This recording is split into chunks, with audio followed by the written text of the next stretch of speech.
नमस्कार मंडळी, स्टार प्रवाहावरील ठरलं तर मग ही मालिका लोकप्रिय मालिकांपैकी एक आहे।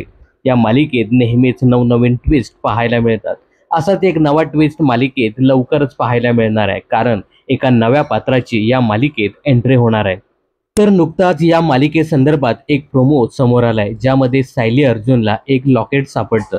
त्या लॉकेटचा अर्धा भाग कालिंदी माडिक यांच्याकडे असतो। आता याच कालिंदी माडिकची या मालिकेत एंट्री होणार आहे। कालिंदी माडिक हे नवे पात्र साक्षीची मैत्रीण असणार आहे। आता हे नवे पात्र कोणती अभिनेत्री साकारते हे पाहणं खूपच इंटरेस्टिंग ठरणार आहे। तर कालिंदी महाडिक या नव्या पात्राची एंट्री 17 जूनच्या भागामध्ये पाहायला मिळेल। आता या नव्या पात्रामुळे सायली आणि अर्जुन यांच्यावरती कोणतं नवं संकट येते हे पाहणं खूपच इंटरेस्टिंग ठरणार आहे।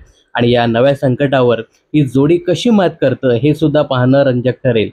दरम्यान या नव्या एंट्रीवर मात्र प्रेक्षकांमध्ये प्रचंड नाराजी पसरली आहे।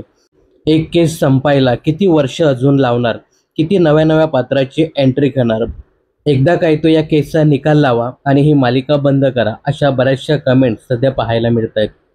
तर ठरलं तर मग या मालिकेत पुन्हा एकदा एका नव्या पात्राची एंट्री होत आहे, याविषयी तुम्हाला काय सांगायचं आहे? यासोबतच या मालिकेविषयी तुमचं काय मत आहे हे कमेंट्स करून नक्की सांगा। मनोरंजन क्षेत्रातील अशाच फिल्मी अपडेट जाणून घेण्यासाठी चॅनलला सबस्क्राईब करायला विसरू नका।